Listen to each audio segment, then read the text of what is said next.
What's up, guys? It's KB. Make sure you subscribe to the Underground Sports Philadelphia YouTube channel. Click the bell icon down below so you don't miss a single video from us. And thanks for tuning in to another video from Underground Sports Philadelphia. Now let's get into it. Philadelphia, baby, you're gonna love it. Best sports fans in the world.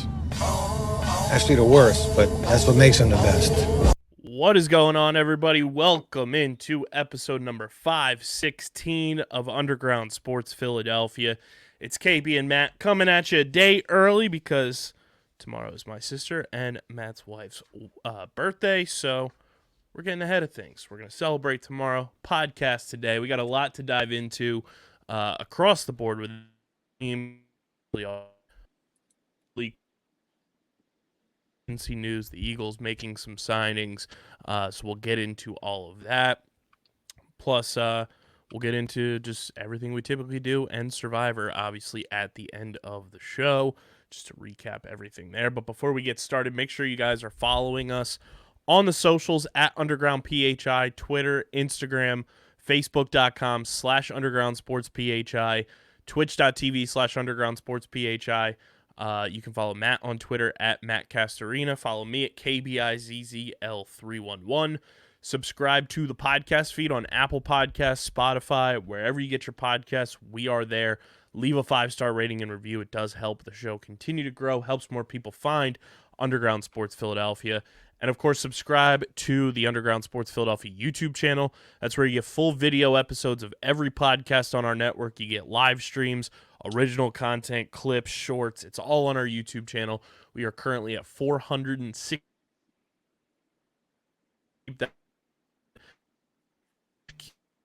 Chugging along. And Matt, for the first time together on this show, we have a presenting sponsor.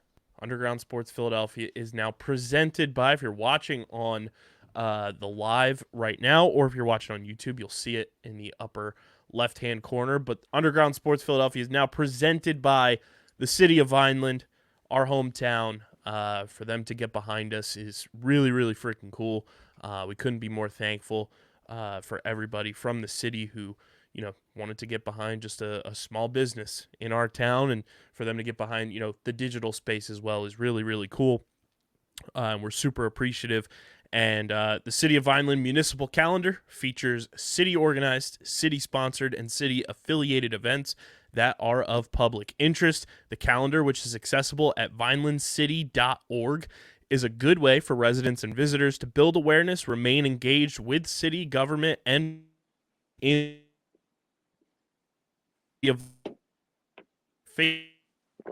LinkedIn and YouTube pages. Through these tools, you can stay connected to the community and get important announcements about programs and services offered by the city, Vineland, New Jersey, where it's always growing. So shout out to the city of Vineland for being our new presenting sponsor. And, of course, shout out to all of our other local sponsors who help make this show happen.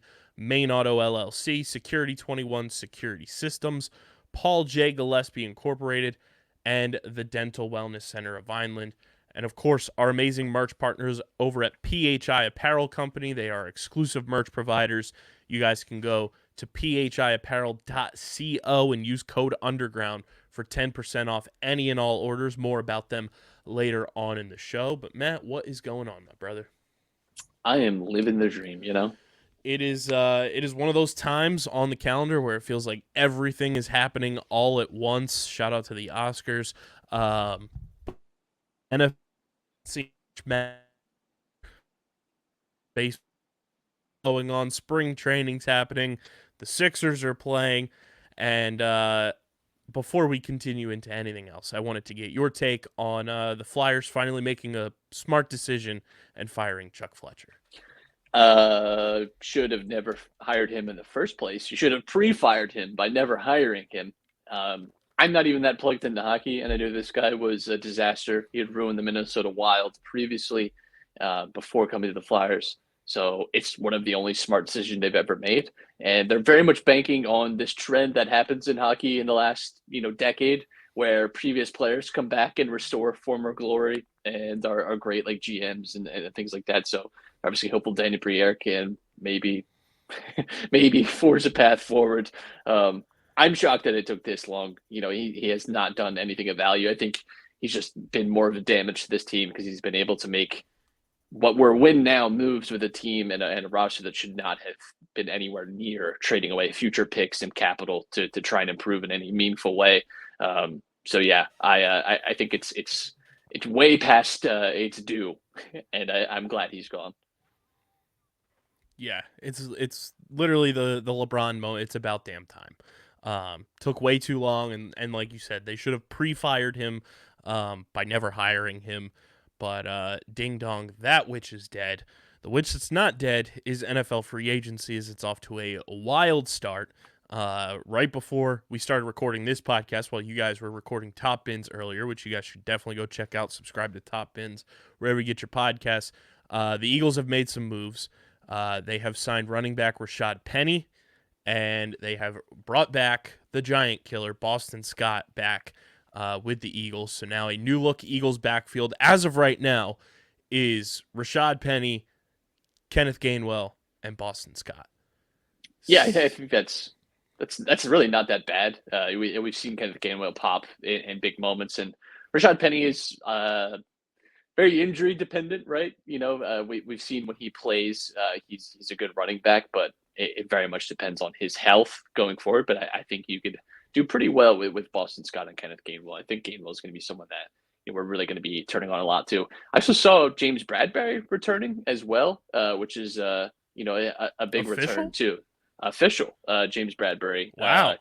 Re-signed. So I think that just popped up because I was refreshing my Twitter. Yeah, I just saw that now too from Philly Sports Network. Shout out Liam Jenkins. 3-year deal, $38 million. That's kind of a surprise and a pleasant one at that. Yeah, not totally expected there. But yeah, Bradberry returning. So obviously some tough decisions to make roster wise for the Eagles. We obviously talk about CJ Gardner-Johnson and things like that, and it seems like Miles Sanders is out the door. It's a weird offseason for running backs, free agent market for running backs, because not only is there a lot of free agent running backs out there, it's a pretty good running back draft class in addition. And obviously you're getting those guys with rookie deals, which is an advantageous way to kind of build your team. So I am curious to see kind of what the future holds for him. But yeah, even within the division too, you had some big free agency moves and some big trades. Darren Waller's a Giant now, and Stephon Gilmore just got traded to the Cowboys. So it's all kind of coalesced in this last day for the NFC East at least. And I think one of my favorite things is when a player goes to a new city and those fans dig up fun tweets regarding that new city. Retweeted just onto my timeline about a year ago when the trade happened. Tweet from new Eagles running back Rashad Penny. IDK, what y'all thinking, but James Harden, Joel Embiid is about to be a problem with the old Ben Simmons emoji. You know what? I like it. One of us. I like him. I love him. He just gets it. He knows ball, and that's what's important. He knows ball. Going to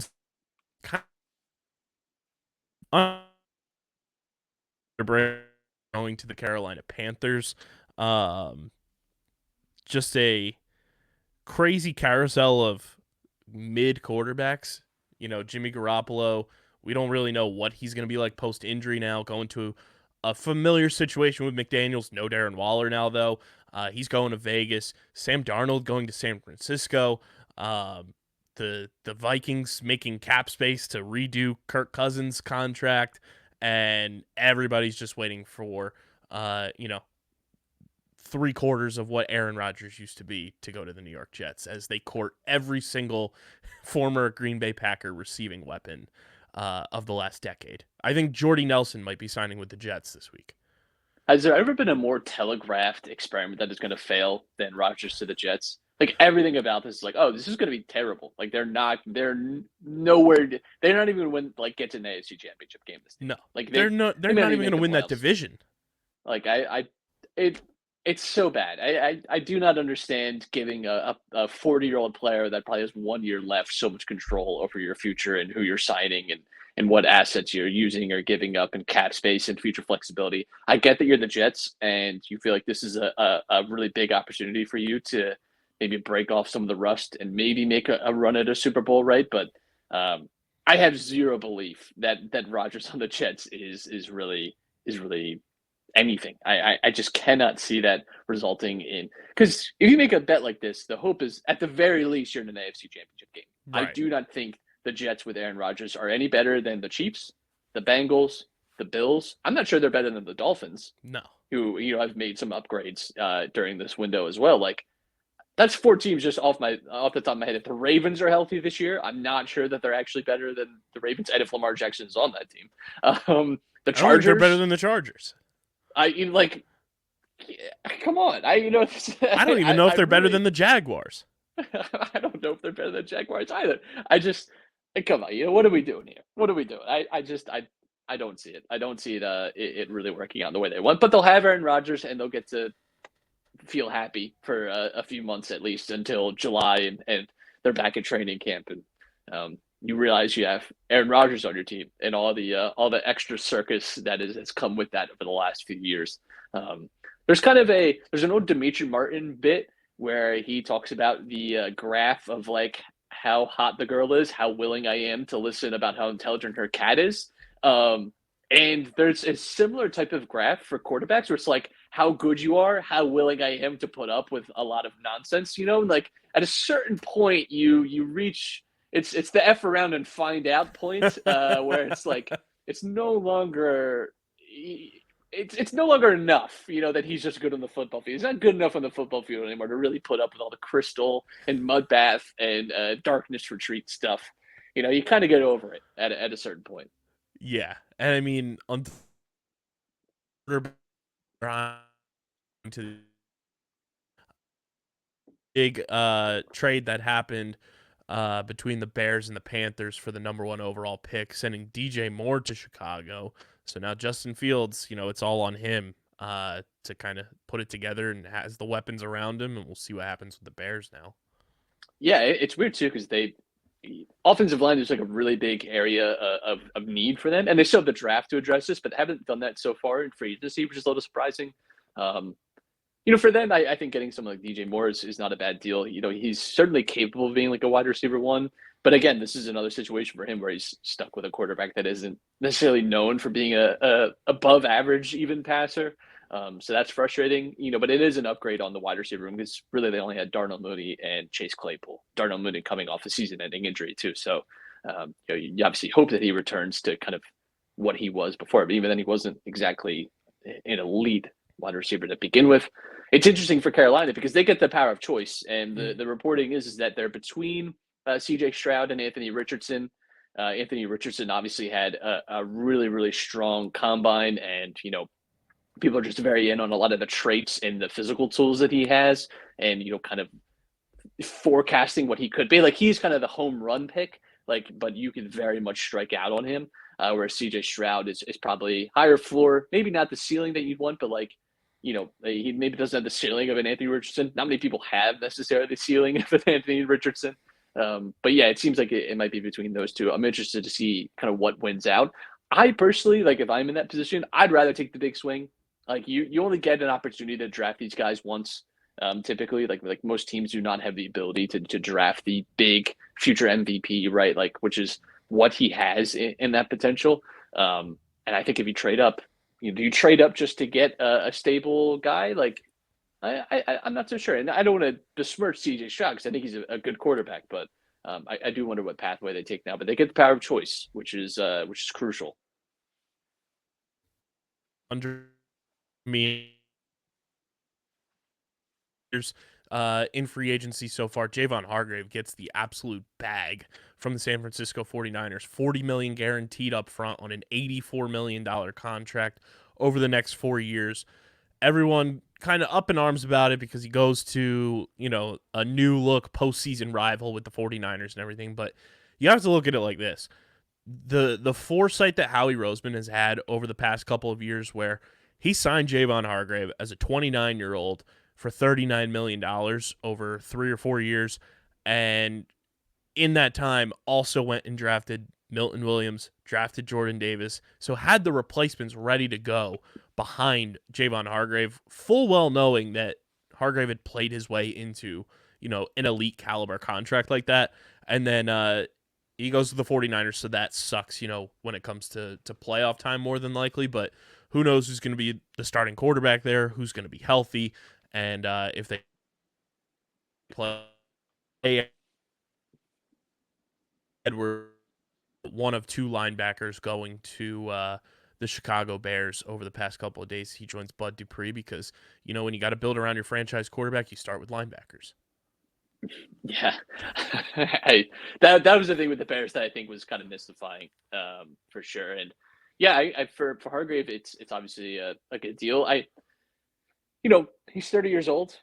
I just think like a long term kind of bigger money deal. He's one of the top paid, and it's certainly not off of production. Like it's certainly not because he didn't produce, right? Like he was very productive, especially the last 2 years as an Eagle. But that's a contract that I'm happy for him as a person. Like good for him. And I'm in some ways glad I think that my team isn't the one signing the checks. Because I think that could be maybe not as great. But I mean, when you think about just the talent that the 49ers have, especially defensively, when you talk about moving on now to a new defensive coordinator, maybe it's going to be an easier job now because you're adding someone of that caliber to the group.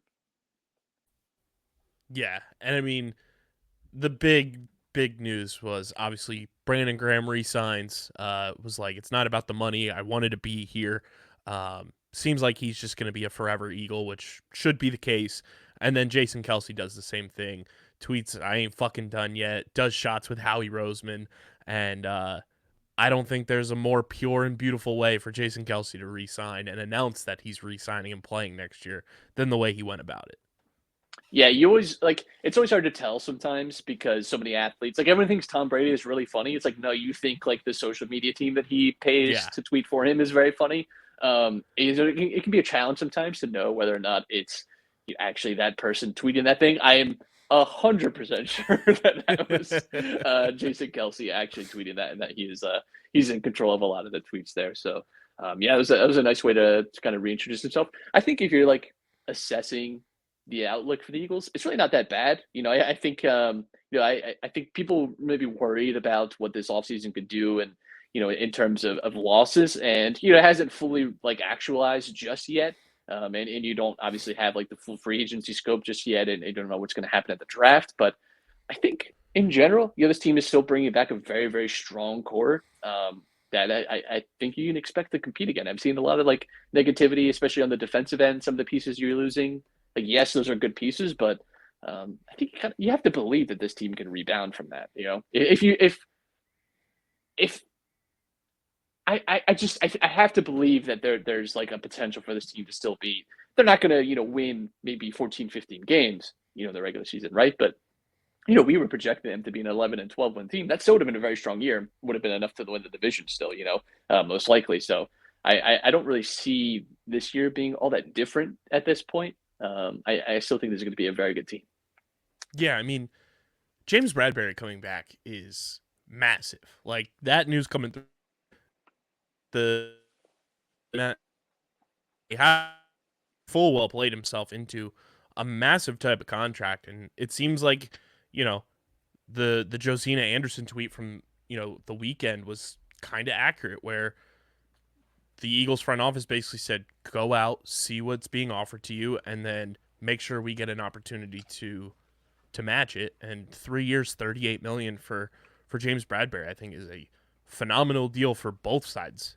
For the Eagles, it's a manageable contract. You're hoping to probably get 2 more elite years out of James Bradberry at that, and then you see what happens in year 3. And then for Bradberry, he gets paid and gets to go against the Giants and give them the double bird twice a year. And they signed Boston Scott and James Bradberry back to back. So fuck you to the Giants. Yeah, that was a tough 3 or 4 minutes there for them. They thought they had something getting Darren Waller, and it just blew up in their faces.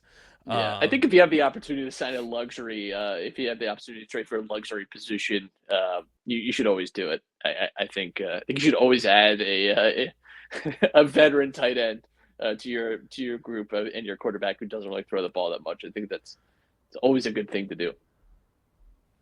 And I mean, I don't know how you feel, but I just feel like Darius Slay's going to be back. Like everybody I feel like is like preemptively freaking out about the report earlier in the week or late last week that said Darius Slay was, given the opportunity to seek a trade. That's kind of status quo for a lot of these players who are in that 29 to like 33 range who want to try to get a rework contract, get more money up front, kind of, restructure, get a signing bonus, something like that. It's all part of the negotiating tactic, and Drew Rosenhaus is his agent, so of course that's going to happen.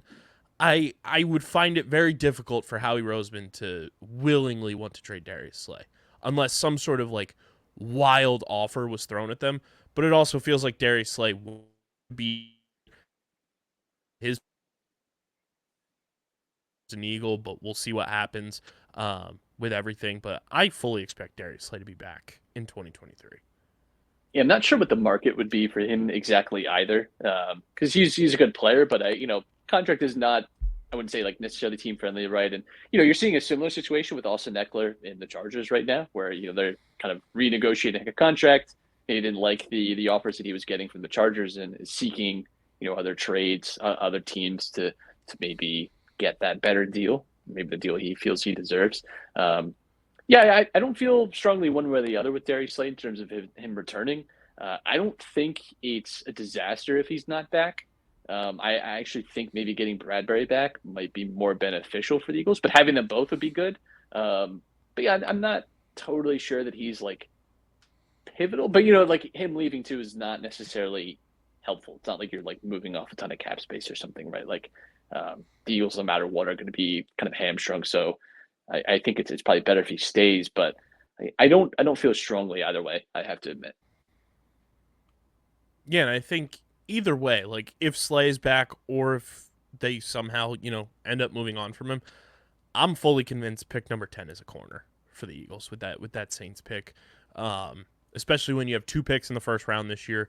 I just feel like, when you have an opportunity to go get a locked in type of corner at that spot, and it doesn't feel like the Eagles will be picking in the top 10 relatively soon. So, I mean, if you can go and get a young player at that position to, help move along, kind of similar to like Jordan Davis, Nakobe Dean, and guys like that. And then on the offensive side, like Cam Jurgens learning from Jason Kelsey. Like, if you can get a corner who can come in that's talented and then learn from Darius Slay, Avonte Maddox, and James Bradberry, I think that's massive. Yeah, I think I think it's going to be really interesting. Just I'm not sure they're going to take Bijan Robinson, but that's I think a popular mock draft. It would be funny if they just come out of the blue with something like that, and maybe that's why Miles Sanders is gone because you're just signing. Just I have to be honest. I don't know that I would hate it, but yeah, I think there may be positions of need. But I got to tell you this: Bijan Robinson on this team. That's a sexy pick. That is, you talk about maybe never getting the chance to add, a player in the top 10. You don't often get the chance to add someone like him. But I'm not sure they're going to do that. But I think it's weird, because we all obviously are aware and agree that running backs, especially picking them very high in the draft, is just not good value. They're a replaceable type of position. Doesn't stop you from salivating a little bit, though, when you look at these guys at the combine and stuff, and you look at their highlights, you're like, I don't know. I think a guy can rip off a 60-yard chunk plays. It might be worth it. I don't know.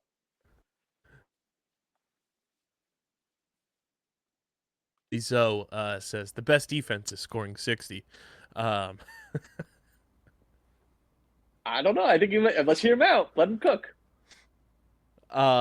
Josina Anderson just tweeted as well a quote from James Bradberry on why he went back to the Eagles. Quote, I went back because of the familiarity with the coaching staff, because I love the city and playing for the Eagles.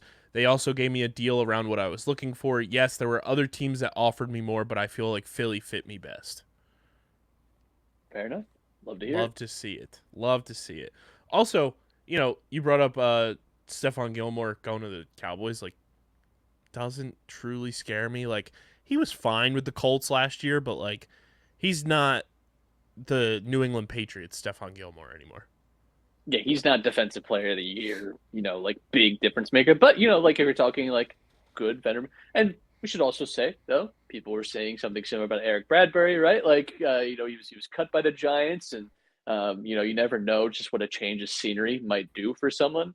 But I think it just speaks in general to that this division is not getting any easier. Like this division is still going to be a challenge Yeah. next year, and the Eagles are going to have to be on a similar type of level as what they were last year. Again, I don't think they're going to get back to those heights. I think you got some good variance last year mixed with a very good roster.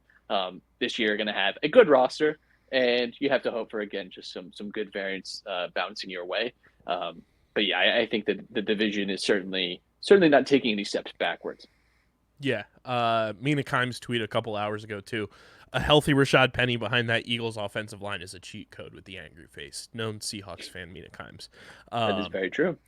That's the thing though with Rashad Penny, that everyone's like, oh, this is such a good signing. Like Rashad Penny's been one of the most productive running backs over the last 2 years when he's healthy. That's the biggest thing with him, is he is like a glass cannon. He gets injured, and when he gets injured, it's one of those that he's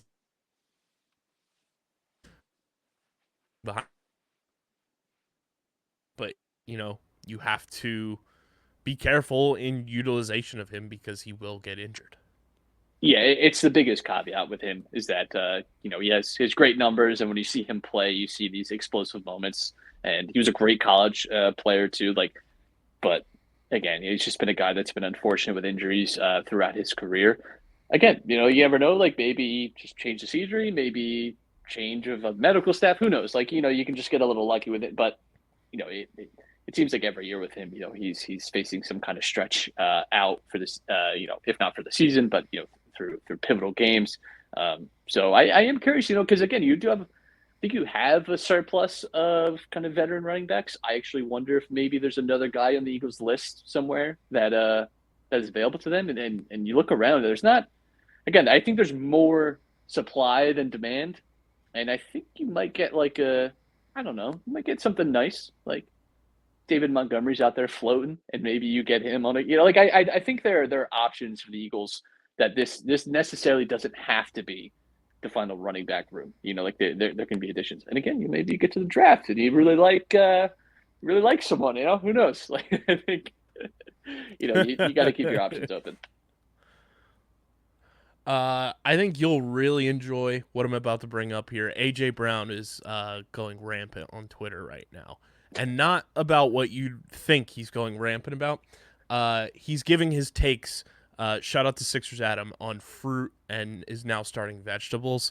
Some hilarious takes right now going from AJ Brown. Well, the first one I looked up is such a bad opinion. And it is bad. I can't believe.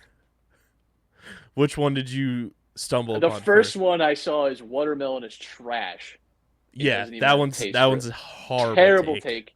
Maybe he's never had I don't know. I don't know if Jersey watermelon is a thing. A watermelon is one of my absolute favorite fruits. Yes. I look forward to it every summer. I'm buying a watermelon. I'm buying 2 watermelons a week in the summer. So that is a bad look. I do agree. Strawberries are mid. Strawberries are fine, but they're not amazing. I can't really comment too much because I love pretty much every fruit. Yeah. So I'm always going to be on team they're all good. I love them all, but strawberries do get a lot more buzz than maybe they deserve. They're kind of like in March Madness, right? You have your blue bloods that get a little more love, a little more respect. Maybe they shouldn't be a 2 seed. Maybe they're more of a 4 or 5. His first take is pretty interesting. He hit a grapefruit greater than oranges. A good grapefruit is better than a good orange. I'll agree with him there. I think followed that's by people don't really like grapefruits. He said pineapples are okay, along with the strawberries are mid. Grapes are AJ Brown's favorite fruit besides blackberry. Those are some good picks. Grapes are fine. Grape is a very transportable fruit. I think it is friendly to most people. That's fair. Not dogs though. Do not feed grapes to your dogs. Apparently that's very bad for them. Now, in between the rattling off of fruits, he says, "Fun fact: when I get sick, I eat high vibration foods such as fruit and drink a lot of water, and I don't take no medicine." Yeah, I can't co-sign. Can't I can sort co-sign of that. co-sign part of that. Like Yeah, most of us be like, like make sure you hydrate. Fruits and vegetables when you're sick. Good idea. I don't know that I can co-sign the body will heal itself. We don't need medicine to get better. That's just what you're told. I'm not. I don't I'm know not about that one, AJ. totally. I'm not totally on board with that. Um, and I do agree, though, green apples are better than red apples. 100% Yeah, on board there. You have my attention. Um, he's got vegetable takes. he also said Broccoli goes mangoes with are every. straight. Mangoes are fine. Yeah, Yeah, mangoes are good fruit. It's a standard fruit. Broccoli can go with every meal. I agree. Um, straight. I'm not sure what he's putting a whole list of vegetables saying that they're better than zucchini, squash, carrots, and cucumber. Again, I like pretty much every vegetable, so I can't really comment. Cabbage being over zucchini, squash, carrots, and cucumber. Cabbage is all right. Like cabbage is fine. I would not put cabbage over those Yeah, things. Again, I think we maybe have to get AJ Brown to like a nice local farm market and let him get like a good watermelon, let him get some good like Jersey squash or something. Like I will take him. I will take him to my spots. We can hang out, and I will show him where to find the good we'll stuff take him to in South Brassey's. No Jersey. free ads, but we'll take him to Brassey's right down the street. Let him Yes, pick his we own will. out. Let me hook you up, AJ Brown. Let me just bend your ear for a moment and get you onto the zucchini wave. Yeah, that list that he rattled off there with all the vegetables is like the Avengers going against like Thanos' army of vegetables. It's a lot of vegetables that he's putting into. I don't know what the tier system is here. I don't know. Like again, I'm in a March Madness mode. Like, what is the bracketology for all these? Like, what is the quad Yeah. one win of spinach? How many quad two losses does carrots and cucumber have that you're putting them so low? I'm not sure. Is this the first four out? I don't understand. Yeah. Maybe we just need to make a fruits and vegetables bracket in honor of AJ Brown. Perhaps I got to tell you, watermelon is a high seed for me, so I already know that 100%. he's gonna. I already know that he's gonna have that move on. But yeah, I had to bring that one up because he was just going rampant with the fruit and vegetable takes there. But speaking of March Madness, Matt, it's brought to you by our awesome partners over at W Energy, who are keeping us energized all through March and through the tournament and year round, to be quite honest. And they're the best in the game when it comes to energy drinks because their formula, there's no crash, there's no jitters, it's all natural, there's no calories, sugar. Got that patented neuro factor in its ingredients, which has been studied and proven to upgrade brain performance by up to 143%. And it's produced right here in the U.S. They just had a huge restock of a ton of their amazing flavors, including the Big Energy Tears, which is the blue raspberry flavor, the Passion Joy Tea, which is passion fruit iced tea, the Push and Punch, which is their fruit punch flavor, and the Beach and Peach, which is what I'm sipping on right now, the white peach mango cooler. Plus, if you're looking, no caffeine, just trying to stay hydrated, they got their caffeine-free Monkey Madness Hydro Hydration, which is strawberry banana flavor. You guys can go to w.gg and use our code UNDERGROUND. You get 10% off any order. We're also going to be giving away starter packs during our bracket.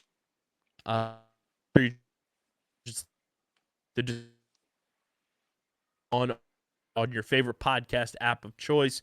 We've also been tweeting it out. It's free to join, but some of the top finishers, you'll be getting a W shaker along with some starter kits there. So stay on the lookout for that. Use code UNDERGROUND as well if you want to get ahead of the game, and you get 10% off your order.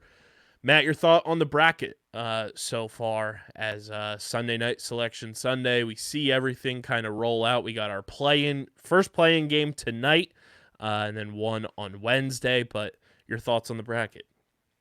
Yeah, I think pretty much to form. There was nothing too surprising. I know some people really wanted Rutgers in and things like that, but Nothing too crazy. A few teams underseeded. I think there's some tough matchups right off the rip that I think people should definitely be aware of. But it has been a fun bracket. I have not actually like fully done mine. I'm still in what I call the wait and see phase because there's a few injuries that I'm waiting on a little more updates on. Some guys that are saying that they're going to play Thursday, but I'm going to maybe just wait as long as I can to hear.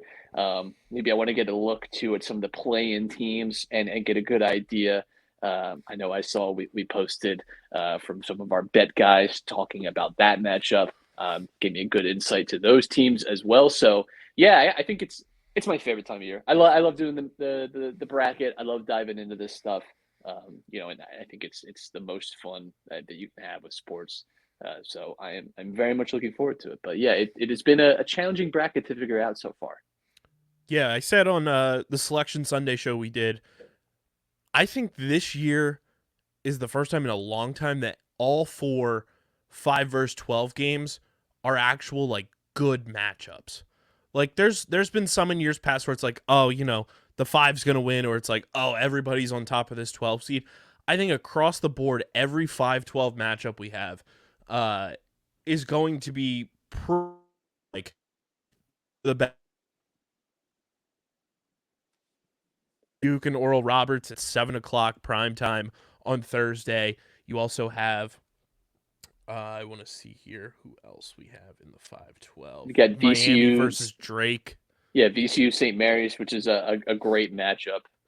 Charleston, San Diego State, like there's a lot of talent on a lot of these teams, and a lot of the 8-9 matchups too, which you can't sleep on because they're going to be playing the number 1 seed, whoever comes out of that game, and we very typically lose at least one seed on the first weekend. It's very rare actually that all 4 advance to the second weekend. So think about that when you're filling out your brackets. That you're probably saying goodbye to at least one of these 1 seeds this weekend, and Purdue.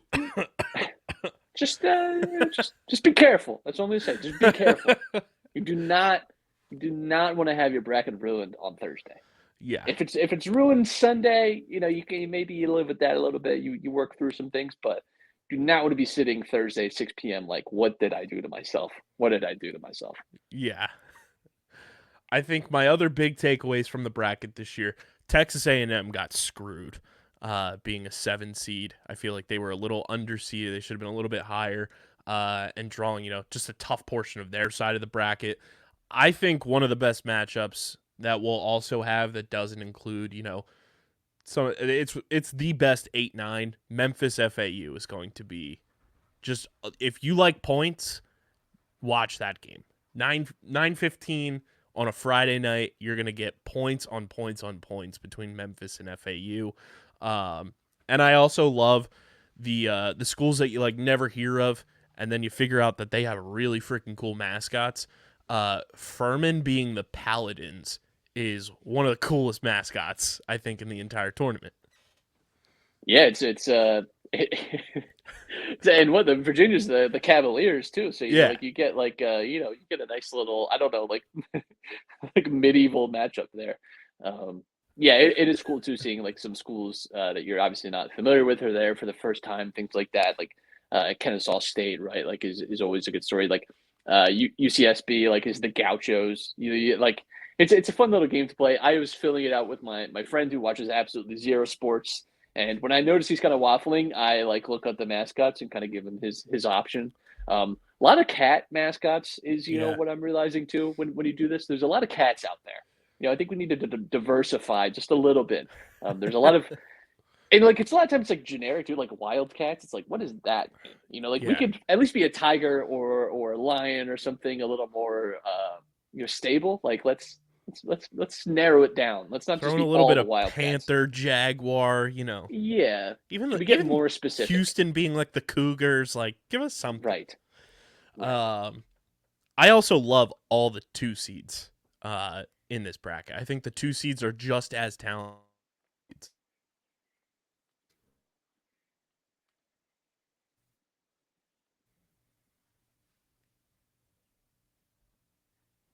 Yeah, I think I think that I think we we You lagged a cut little out. bit there.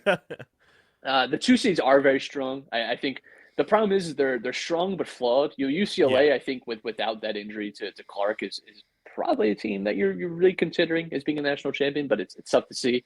Marquette, obviously great offensively, defensively. You'd like your teams to maybe be a little better on that end to make it far in the tournament, and it just feels like that region in general could be a lot of upsets.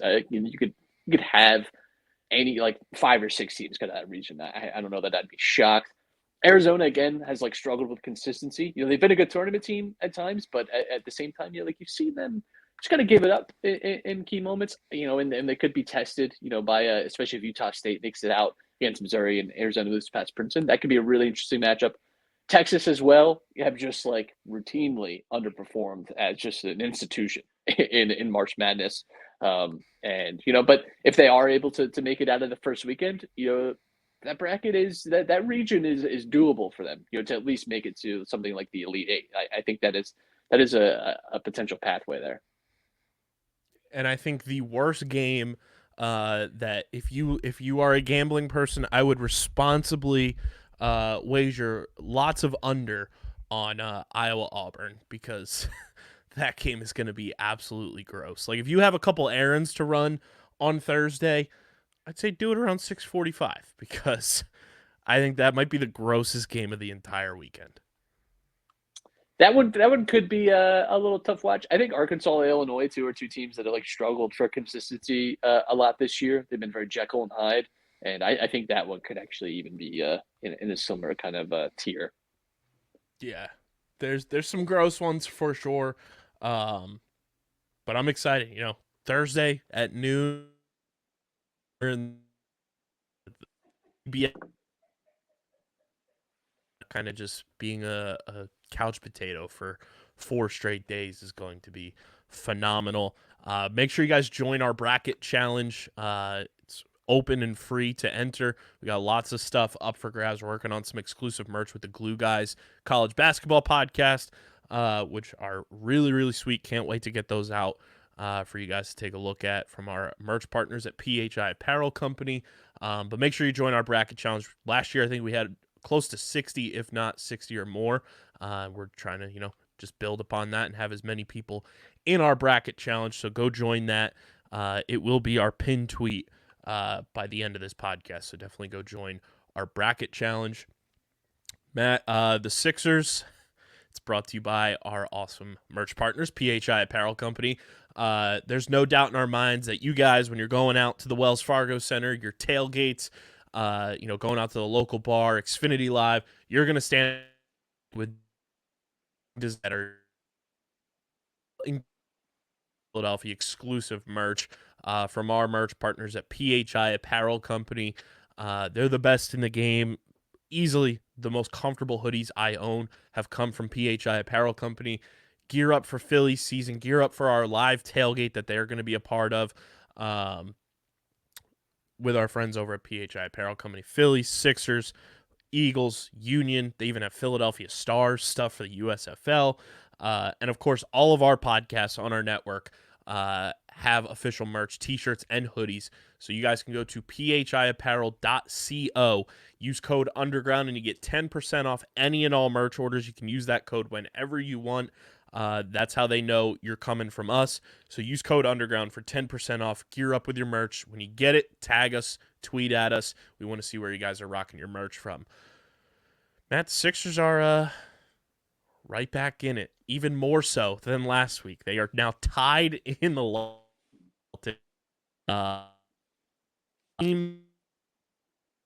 narrative is turning on one Joker and coming to our masked crusader of playoff past, Joel Embiid. Yeah, this is around the time last year too, where it turned a little bit away from Embiid to Jokic. So it'd be a little interesting if maybe we reclaim some of that land, perhaps. Who knows though, right? But I think it's so strange. Like since Harden's been back, this team is 33-11. They've been one of the best teams, if not the best teams, at least by record in the NBA. And they've had good moments. They've had some good wins, some frustrating losses in between there. and like we've talked about all year, they're constantly pulling you back in. They're such an abusive relationship with these guys because you feel like you're constantly being like gaslit, and I don't know. I've said it so many times. I still have a hard time believing this team, as we bear into the playoffs. But they have obviously tests remaining in the regular season, which I think are going to be very indicative and give us a good idea of really what these playoffs are going to look like. I would love to maybe move up to the 2 seed, and maybe that would be nice. Maybe Kind of that's a nice. way. That would be a way. It would be nice if maybe the Celtics fell to the 4. If they could, if they could just keep slumping, and maybe I don't know, maybe that'd kind of cool. If we could avoid that's really the only way I think that I see the Sixers making this again. I think we could beat um, the Bucks in a 7-game series. I'm not high at all on our chances against the Celtics. That is the bigger picture issue for me. Yeah, and a big matchup once again um, on Wednesday night against the Cavs. Obviously, Sixers beat the Cavs a few weeks ago at the Wells Fargo Center, but they're a team that's they're the wall type of basketball, and you're going to have to give it your all against them. And it's a team that if things bounce their way in the postseason, that's a team you could end up seeing later down the line in the playoffs as well. So you kind of got to be prepared for what they're going to throw at you 100%. And this is that portion of the schedule that we talked about a couple weeks ago when we were kind of looking in the month of March, that this is where the Sixers kind of have to take care of business before they have that, it's short but long all at the same time. 3-game West Coast swing after, playing against the Cavs, the Hornets, the Pacers, and the Bulls twice. You go on the road. You have a back-to-back Friday, Saturday against Golden State and Phoenix. And then you go Monday. It's Embiid versus Jokic once again in Denver. So lot of interesting matchups on the up and up, and then you come back home, you play Dallas, you play Toronto, and then you're ending on the if all things swing our way and the Celtics continue to fall, and then you have Miami at home, and then you finish on the road against the Hawks and the Nets. So I mean, there's a lot of important games left down the stretch, which for the NBA that's good, and for the Sixers it's one of those things that they got to take full advantage of the quote unquote lesser competition now, and attack those high end opponents like the Celtics, the Bucks, and teams like that, and those West Coast teams like it's the playoffs. Yeah, absolutely. I think if you're talking like MVP race too, the fact that you have that Jokic matchup is going to be a big one, and a lot of eyes are going to be on that. Obviously, we know the last time they played that I think the narrative, at least Philly fans were really pushing the narrative to switch it. I'm really looking forward to seeing that game.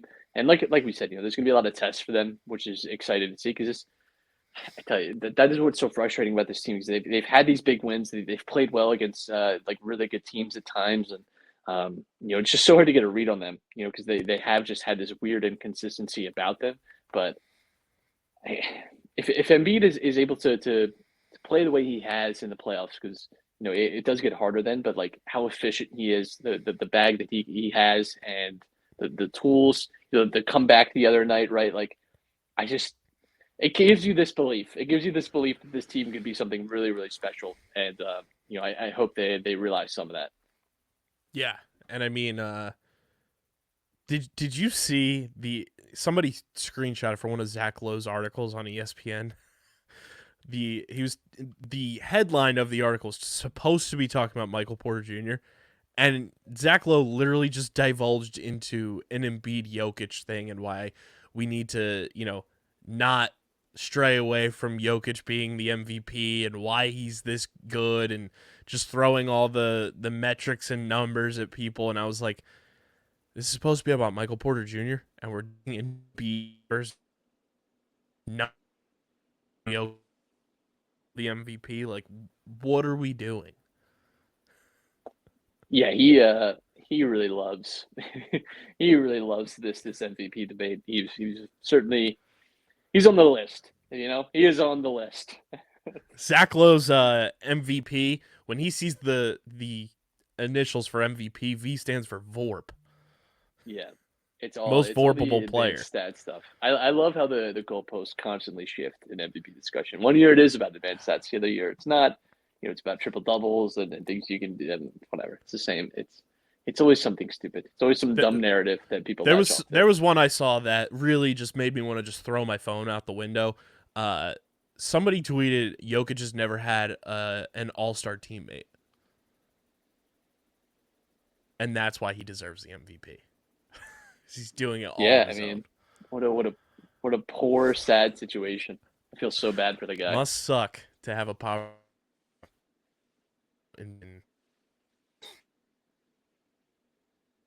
Yeah, Sixers seem to be drawing us back in, Matt, and can't wait for another second round exit because that's what we always get built up for.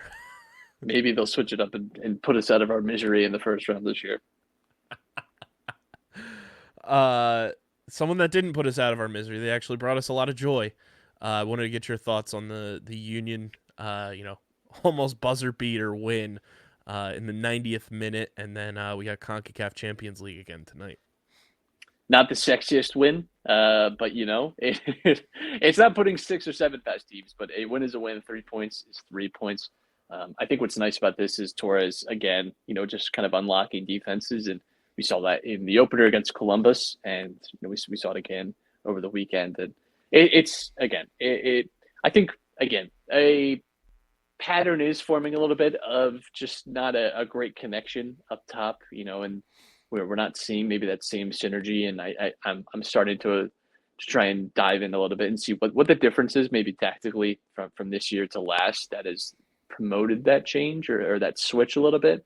But it's 3 games in, you can't draw too many conclusions just yet, but it's nice to be back on the right path and kind of rebound off a win. And yeah, tonight's a big one. You have home field advantage, right? Still 0-0 on aggregate. So tonight settles the tie. And I think it's always good to have that, home advantage. It is, I know here it is not great weather. I'm sure in Chester, right on the river, it is even worse weather, especially in terms of wind and cold.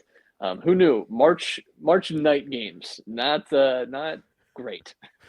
And Matt, as you've always said, spring sucks. It is a brutal time to be alive.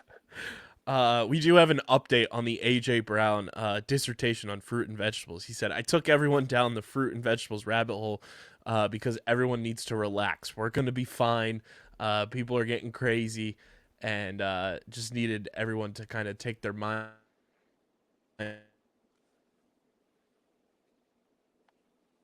off stuff. He said, I made you all think about fruit. Perspective, people, perspective. And then he said, now go grocery shop and stop eating fast food. Thank you so much, AJ Brown. It's great advice. Matt, let's get into our buffs and stuff. Survivor discussion here. It's brought to you by our friends over at Tomahawk Shades, who are partnered with one of the Survivor legends, Tyson Apostle, part of the Tomahawk family. Guys, sunglasses are important year-round, whether it's spring, winter, fall, summer, daylight savings time. We got more sun now, and you're going to need your sunglasses when you're indoors watching your favorite sports, watching your teams go out and hopefully win. You need to protect your eyes there as well with blue light glasses because there's blue lights coming out of every screen you're staring at, and it's damaging your eyes, and you don't even know it. You throw on a pair of blue light plus glasses from Tomahawk Shades, you'll feel the difference. You're going to sleep better. So go to tomahawkshades.com. Check out all the collections they think between. They also have prescription lenses available. And when you go to checkout, use our promo code USP for 25% off at checkout. You're already getting a quality product for a fraction of the price, and you're getting an even bigger fraction with our promo code USP, 25% off at tomahawkshades.com. Matt, your thoughts on everything that went down in the follow-up to just a big bang episode of Survivor Season 44? Carolyn might be my favorite person on the show. I absolutely love her. She's just great. I love her energy. And I love, too, that she clever player. She caught on to Carson and I think put him on the hot seat. I was like, why isn't it just me then? Wouldn't I be the easy one? He's like, oh well. So that was nice. I think she had I think people maybe have a tendency to underestimate her. And I like that. She fumbled it a little bit with the idol out of the cage. Didn't love that part, but I think most people would be really stressed and nervous in the situation. Maybe she could have handled it a little more coolly, but maybe she wouldn't be Carolyn if she did it that way, right? So that was nice, and it was a bummer to see Helen go. It's one of my fantasy picks. That was someone that I picked in addition with Danny. Like, maybe this is someone I should be looking at more. And I have to say, from everything that people were saying about her, she sounded like a good player. So it'd always be a what if type of situation. I can't help but feel though that Sarah not having her vote really kind of signed her death certificate, right? And that was ultimately, I think, the nail there for her, unfortunately. And then our boy Danny also showing Carolyn it's like the right and wrong way maybe to have handled that situation. He gets in there, gets what he needs, and replaces it, makes it look like there's still something in there. People couldn't really tell there was actually something missing. So shout out to him for some savvy play. Yeah, we love to see it from our podcast picks. Going out there. All of our Survivor updates this season on Twitter at Buffs and Snuffs. Follow along there. We'll be giving updates and live tweeting every episode throughout Survivor Season 44. And tweet at Jeff. We want Jeff Probst on the podcast. Why not? He's doing his own podcast now, so I'm sure he knows how to sign into a little StreamYard room and talk with the people. Also, I don't know if you've listened to any of it, but I do watch this YouTube channel, Once Upon an Island, and they were talking about how Jeff said on the most recent episode they want to take fan requests on how to fix the Survivor auction because they want to bring the auction back, but obviously once they introduce reward or idols and advantages in it, it kind of ruined it because people just wait out for that. So they want the most unique and creative ways to fix the Survivor auction. I think, and I don't know if it was like an editing thing, but it felt like they always had that towards the end, and people like at a certain point knew to just save their money for the end because there was going to be an advantage. I think you would make it better actually if you made it like a silent auction type of thing, and maybe like how you have people now like go on these journeys and they like go take the branching paths or whatever, and like you just go and you like write down a number, and you put it in a box and that's like what you're bidding on, rather than like maybe that way you're making it a little more competitive, and like people don't know what's going to be around the corner then. I mean, it's the same as when you're in the auction, you don't know obviously what's going to come out next. You could still maybe even have things under like cloaks or things like that. But yeah, maybe taking like the crowd advantage out of it, because then you can kind of play off other people and see that other people holding on to the money. Maybe you should too, or something like that. So yeah, maybe that'd be a way. But I do like the Survivor auction. It obviously did become 3 or 4 people always holding out for the advantage, but it was always kind of funny seeing them bid on how much they would pay for a peanut butter jelly sandwich or something like that. Which, by the way, would be like my first choice for food on Survivor. Like, I think it's the one that would fill you up the most to make you feel good, and probably the least likely to make you like sick to your stomach. So yeah. And I saw Once Upon an Island said, don't like live cast the advantage to everybody, and throughout the auction still do food, still do different things, but in like the cloches or whatever that you're bringing back, there's an advantage like hidden in whatever you just bought, and there's like 2 throughout. So like one is like a challenge advantage and one is like an idol advantage or something like that, where there's multiple advantages involved, but you don't know which item per se is going to, have them. That way everybody's kind of bidding on everything throughout the entire Survivor auction, which I also thought was pretty interesting. yeah, I mean, something they've been doing in recent seasons too is like you have to kind of risk to do this, and maybe to only actually power that advantage or whatever it is, maybe you have to do something at the auction, right? Or like there's something back at camp that you have to do. Like it's a multi-part thing, like if you want to do it that way, that could definitely be interesting. Yeah, so on YouTube, comment your way you would fix the Survivor auction. We'll read all of them next week. We want to hear from you guys as well, and we'll send them to Jeff. Who knows? Maybe we'll be the reason that the Survivor auction comes back. But make sure you guys are following us on the socials at Underground PHI, Twitter, Instagram, Facebook.com/Underground Sports PHI, Twitch.tv/Underground Sports PHI. You can follow Matt on Twitter at Matt Castorina. Follow me at KBIZZL311. Subscribe to the podcast feed, Apple Podcasts, Spotify, wherever you get your podcasts. We're there. Leave a 5-star review. Let us know how you'd fix the Survivor auction, your thoughts on Eagles free agency so far, and anything else we discussed on tonight's